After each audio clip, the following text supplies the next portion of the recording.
Hello and welcome to this week's edition of Newsgram. Today, we're going to shine a spotlight on your life by taking a look at your career, your education, and the key to it all, your ability to adapt. I'm not sure if there's a standardized definition of the term lifelong learning, but it usually refers to the wisdom gained outside the boundaries of traditional education. No one stays in school forever, but I've always thought it was important to have a natural curiosity, one that gives you a thirst for knowledge. And as you'll see today, it's not only important, it's going to be your superpower in this changing world that we live in. We need to stay tough. We need to stay on our A game. We need to continue to grow and learn no matter what stage of life we're in. That is Dr. Larry Straub, and he's not kidding. I just took a look at my Social Security details. Have you done this yet? You can log on to ssa.gov and have a look if you're curious about the kind of benefits you can expect to receive when you retire and when that's going to be. And I'll give you the bottom line here. It means you're going to get more money if you stay in the workforce longer, like age 70. And if that's a bitter pill to swallow, buckle up. Hate to be the bearer of bad news, but I think people are going to need to work longer.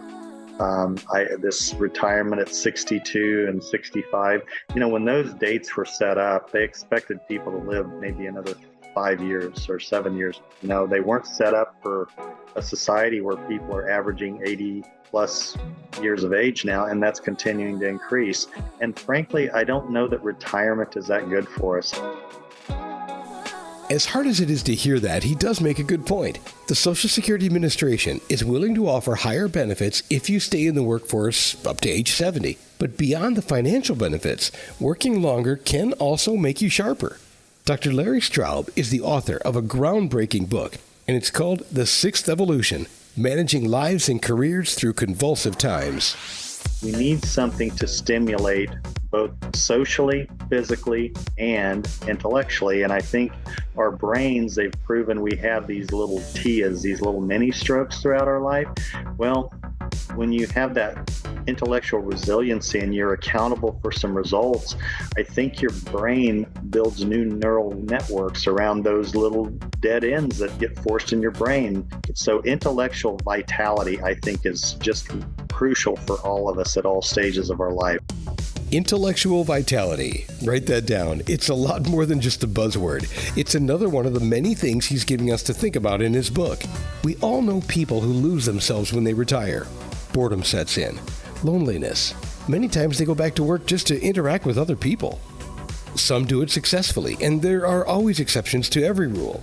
But Dr. Straub has given us a very realistic look at the future, warts and all, and he also offers up the best way to position ourselves within our careers to survive and prosper. In a lot of ways, it's not rocket science, and in many ways, it's kind of almost going back to the future. It's going back to some of the things that people, grandparents, parents have been telling us for decades. Things, for example, just strong and stable relationships.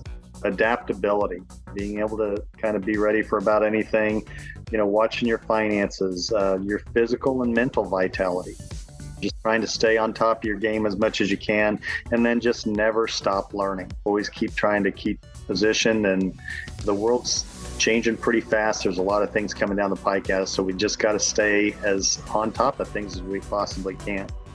Hopefully none of this is scaring you. It's just a wake-up call to like what you do. It matters.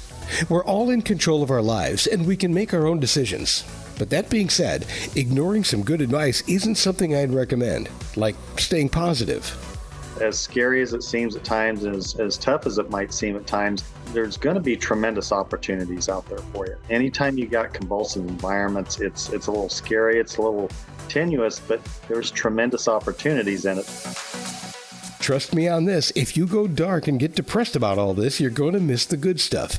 Stay positive, and don't be afraid to rethink what you thought you knew about climbing the corporate ladder. Don't think of, which I think has too often been the case, don't think of careers as a straight upward and forward. Think of it more like a rock climbing wall. Sometimes you're going to have to go sideways. Sometimes you're going to have to maybe even go down before you can go back up and find the pathway forward. And, we just have got this many times this mindset that everything's just up and forward, and I don't know that it's necessarily going to work out that way anymore. Feeling a little better? I want to be sure, because we haven't even tackled the issue of convulsive socio and economic conditions. And he says they're going to be a constant part of our life. Now, I'm painting over this area with a broad brush because we're all so very different, but if you're feeling like the deck is stacked against you now, get used to it and learn to adapt. Adaptability is a skill, just like anything else. You can learn to be adaptable. And so research it a little bit, find out the ways that you can make yourself, your life, your career more adaptable. For instance, with me, I always knew what ended up happening could happen with our business and our industry. I knew that probably when it did happen, it was going to be at one of the worst points for me, which it was. I mean, I was about 59 when we sold our business. So that's pretty late to have to be restarting a career and things. Well, my adaptability came from, I got my doctorate. I kept my education going. I taught for 35 years in a part-time fashion. I didn't have to do that, but I knew that gave me an alternative pathway. And I think that's going to be one of the biggest keys for people, is to have those alternate pathways. You got to have a side hustle. Build your personal network. Think about the things that you can do and the things that you like to do, because the days of just doing one thing are gone. There's one more thing you can do, and it's going to sound like a commercial, but it's really not. Go to LarryStraub.com, his website, and take a survey. It's called the Promethean Measurement Tool. It's designed to measure your unique ability to survive and prosper in cycles of convulsion and disruption. It's kind of a test, but you don't have to study for this one.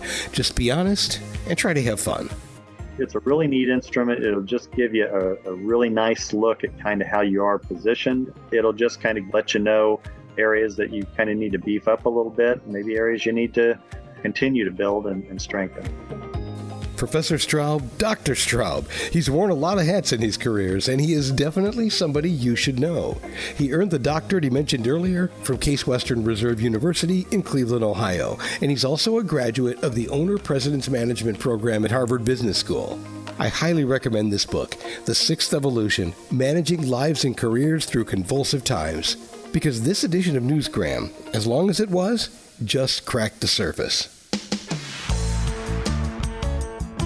Lots of great information in there, and the book, The Sixth Evolution, you spell with the number 6. We've added a link to it in the show notes to make it easier for you, and it's also available on traditional book sale sites like Amazon. And that will do it for this extended career edition of Newsgram from WebTalkRadio.com.